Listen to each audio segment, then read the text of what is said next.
Why does the same mistake happen every year? Company starts a project, something goes wrong and the team misses deadlines, loses money or receives customer complaints. After that, everyone joins a large meeting to discuss what happened. They make conclusions, create a presentation called Lessons Learned, and sometimes prepare a long list of actions.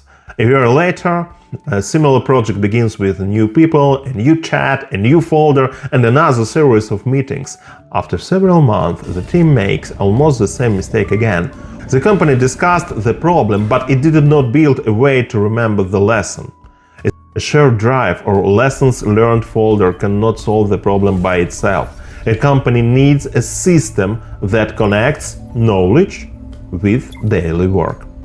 First, every lesson should be clear and specific. The record should explain when the problem happens, what people should do differently, and who is responsible for the action. Second, the lesson should change the process. It can become part of checklist, template, standard, training program, approval process, or project launch rule. When the process stays the same, the lesson remains inside a document and the mistake can return. Third, every area of knowledge needs an owner. This person keeps the information current, removes old versions, checks links, and confirms which document is approved.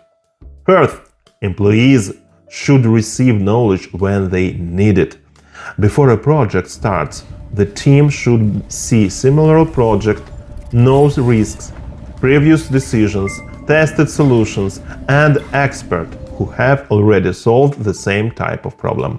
Fifth, every project should begin with a review of past experience. The team should ask what failed before, which risk returned, and which solutions already worked. Companies also need to make it safe to discuss mistakes.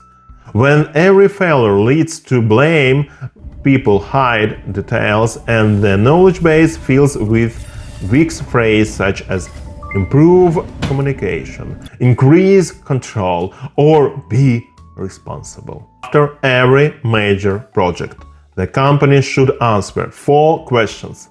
What happened? Why did it happen? What will change in the process? Where will the next employee see this change? When the company cannot answer the last question, it has already started to forget. 1 year later, the business may pay for the same lesson again.